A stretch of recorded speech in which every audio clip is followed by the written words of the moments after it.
Quand je me suis lancée freelance en ingénierie pédagogique, il y a de cela 2 ans et demi, il y a plein de choses que j'aurais aimé qu'on me dise d'avance, que j'aurais aimé savoir. Des fois, j'aimerais que la Jean d'aujourd'hui revienne 2 ans et demi avant auprès de la Jean du passé pour lui dire attention, voilà à quoi tu vas devoir faire face. J'aurais aimé qu'on me dise des trucs que tu ne peux découvrir que une fois que t'es dedans, finalement.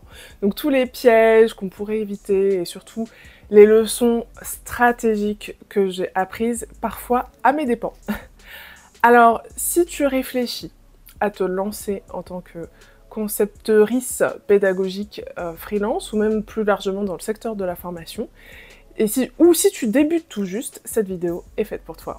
Je vais te partager 3 choses que j'aurais vraiment aimé savoir dès le départ.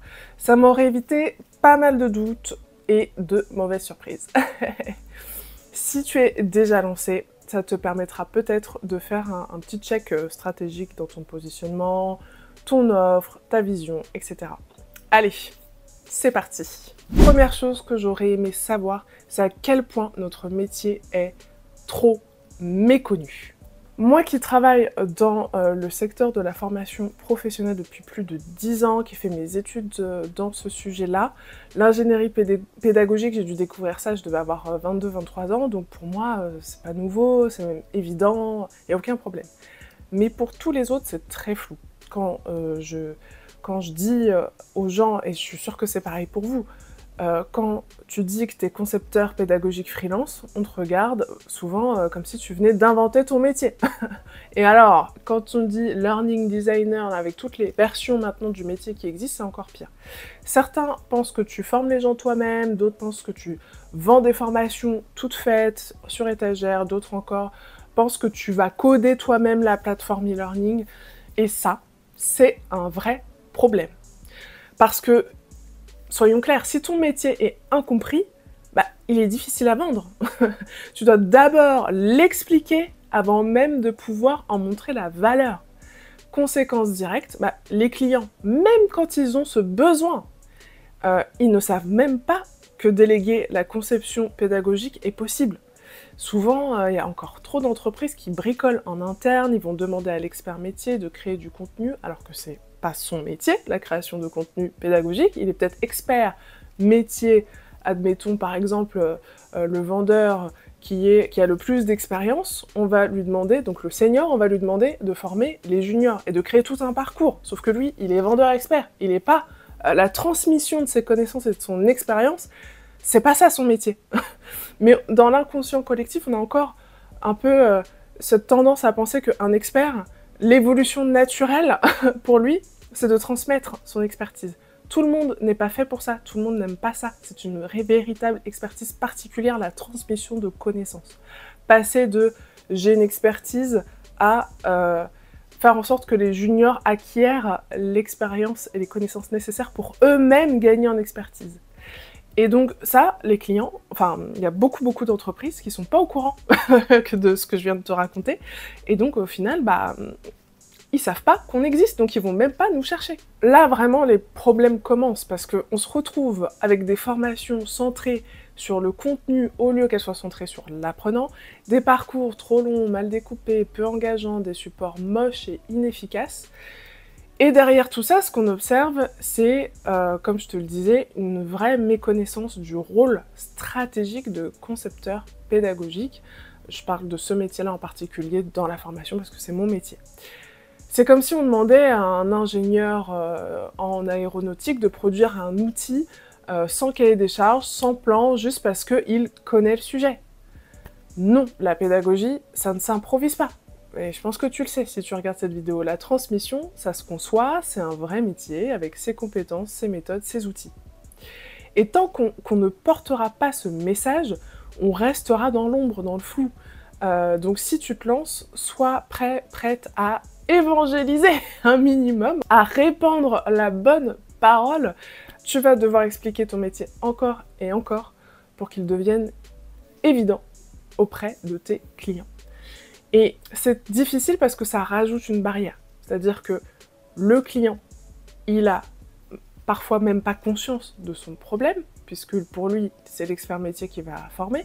Et quand bien même, quand il a conscience du problème, comme il ne sait pas que les concepteurs de formation existent, bah, il n'a pas conscience qu'il va même pas avoir l'idée de rechercher ça sur Internet, de rechercher cette solution-là. Et donc, il est possible qu'il reste dans son problème. Et toi, quand tu viens apporter ta solution auprès de prospects, et quand bien même il commence à s'intéresser à la solution et à entendre parler du métier de concepteur-ingénieur pédagogique, ça va être flou pour lui au début, ce qui est normal, parce que peut-être il n'aura jamais entendu parler avant de ce métier, et donc toi tu vas devoir faire vraiment ce travail de pédagogie, d'expliquer, donc ça rajoute de la friction entre toi et le prospect potentiel.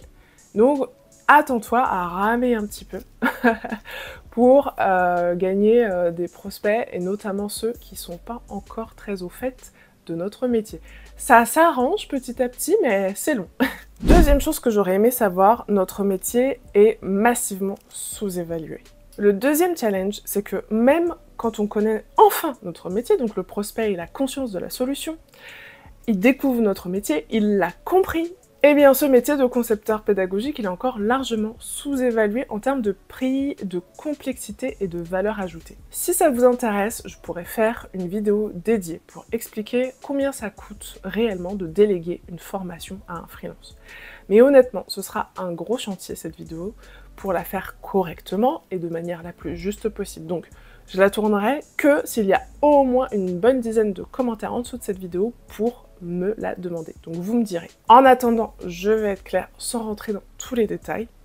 Non, une formation hybride, gamifiée, composée de 30 modules avec plusieurs heures de contenu, des dizaines d'heures de contenu, ça coûte pas 1000 € à déléguer. Si vous croyez ça, je suis désolée de vous le dire, vous vous trompez lourdement. Concevoir une formation, c'est bien plus que faire joli ou animer des slides. C'est un travail stratégique, rigoureux, qui va inclure une analyse approfondie des besoins pédagogiques et métiers. J'en ai parlé moult fois sur cette chaîne. Je vous invite à aller voir mes plus anciennes vidéos. Ça demande également la définition des objectifs pédagogiques précis, mesurables. Pareil, j'en ai déjà parlé. La scénarisation des modules, de l'introduction à la validation finale. Pareil, la création des contenus, de médias visuels, vidéos, voix off, etc. Vous aurez énormément de tutoriels sur ce sujet sur ma chaîne. Et enfin, intégration technique dans des outils comme Genially, Storyline, Canva ou autres. Pareil, plein de tutos dispo. La mise en ligne dans le LMS avec des paramétrages, des parcours, des accès, des évaluations. La création de ressources complémentaires, e-books, guides, fiches, templates, outils. L'ingénierie de l'évaluation avec les quiz, les feedbacks, éventuellement du scoring, suivi des progrès et souvent un accompagnement stratégique avec du conseil et du pilotage de projet. Voilà, c'est tout ça. Et tout ça, vous dites tout ça déjà à un client, il vous grand les yeux, il écarquille comme ça, je vois souvent ce petit mouvement de recul en me disant « Oula, mais attends, ça va me prendre combien de temps, ça va me coûter combien ?» On voit qu'il y a un petit stress, qui commence à paniquer, et je comprends, parce que lui, dans son inconscient, il se dit « Bah, je sais pas, voilà, peut-être 1000 €, voilà, plusieurs centaines d'euros. » Mais quand je commence à patiemment expliquer au prospect que non, il y a tout ça, et c'est nécessaire encore une fois, vu que notre métier n'est pas très bien connu, je sens la petite goutte là, de sueur qui commence à arriver. Donc, notre métier, c'est un métier complet, exigeant, qui demande des compétences multiples, pédagogie, UX, expérience utilisateur, design, outils numériques, gestion de projet. Et donc oui, ça se facture à plusieurs milliers d'euros, ok? Et pas 1000 € tout compris. Et c'est totalement normal. Le problème, c'est que beaucoup de gens pensent qu'on va pouvoir faire tout vite. Encore des personnes qui pensent qu'on va tout faire vite, bien et pas cher. Résultat, on se retrouve avec des demandes absurdes du type « je veux 100 heures de formation multimodale, hybride, gamifiée en 3 mois pour 10 000 €. Eh ben non, ça n'existe pas. Ou alors ce sera mal fait, bâclé, amateur. On n'est pas des marchands de tapis, on est des experts de la transmission du savoir. S'il vous plaît, chers freelances qui m'écoutez, ne bradez pas vos compétences. Refusez les projets sous-payés. C'est aussi en posant des limites saines qu'on élève la perception de notre métier. Donc sans rentrer dans un cartel, on va pas commencer à s'entendre sur les prix, ce qui est illégal. S'il vous plaît, élevons la conscience collective de la valeur que nous apportons à nos clients. Et ça passe par être plus exigeant en termes de facturation. Sans tomber dans l'absurde ou dans l'autre extrême, bien sûr. Mais voilà, je pense que vous m'avez compris. Si vous êtes client, prospect, que vous êtes intéressé par l'ingénierie pédagogique, par déléguer votre projet, s'il vous plaît, préparez vos budgets en conséquence. Posez des questions, formez-vous à ce que ça représente réellement un projet pédagogique bien conçu. Regardez ma chaîne, notamment, faites votre veille, suivez-moi sur LinkedIn. Parce que souvent, je demande aux clients, mais quel est votre budget pour ça? Il en a aucun et il en a même aucune idée. Alors, je peux comprendre. Mais du coup, derrière, moi, quand je lui dis, bah voilà, je lui envoie le devis, la proposition commerciale, il est un peu, oh, waouh, voilà. Donc, ayez au moins une idée. Ok, vous trouverez plein d'interviews que j'ai fait sur ma chaîne avec des experts où on a parlé justement du prix et de ce genre de choses sans rentrer dans le détail, mais ça pourra vous donner une idée si vraiment vous débutez dans l'idée de déléguer vos projets. La troisième chose que j'aurais aimé savoir, ou en tout cas qu'on me dise au début de mon parcours, c'est à quel point la vision est essentielle. Alors en vrai, je mens.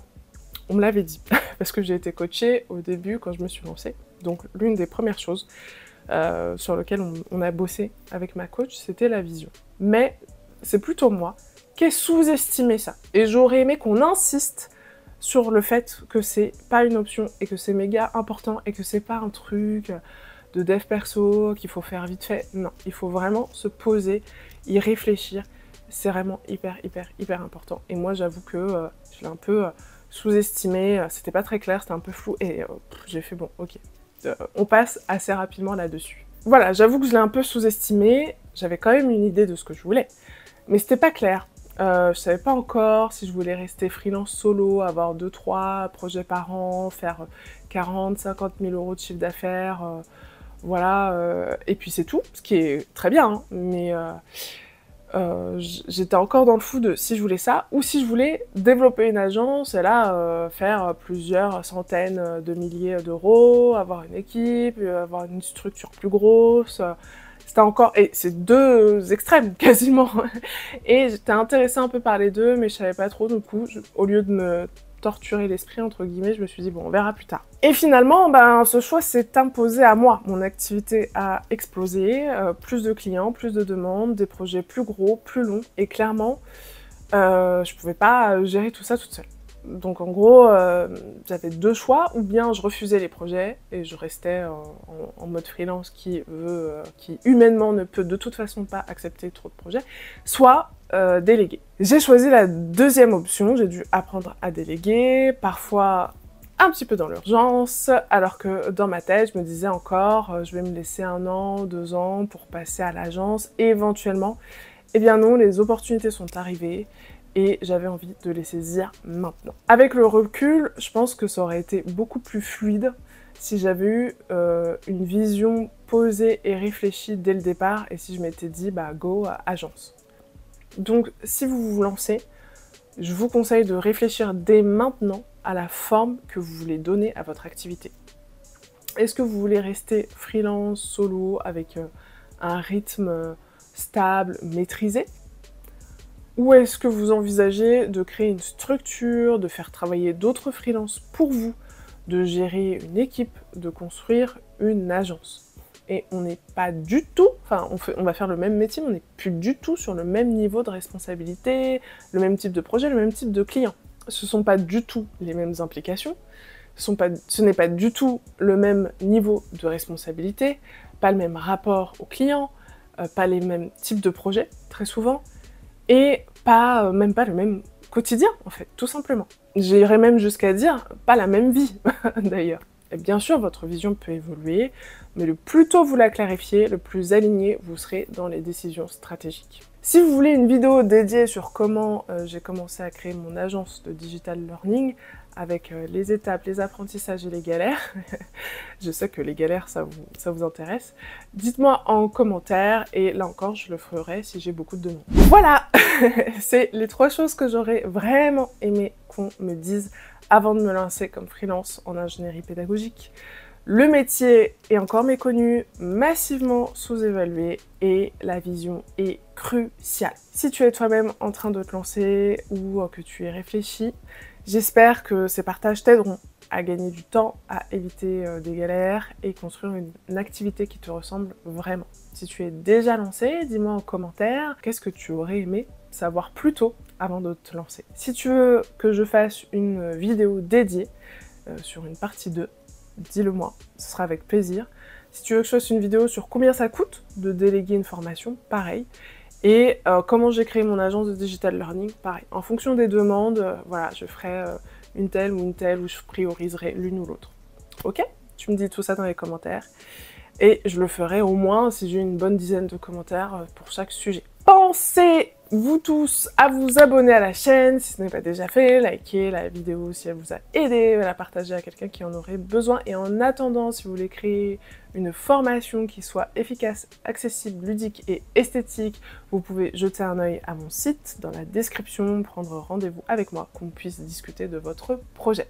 C'était Jean de Meugess Learning, à très bientôt, ciao!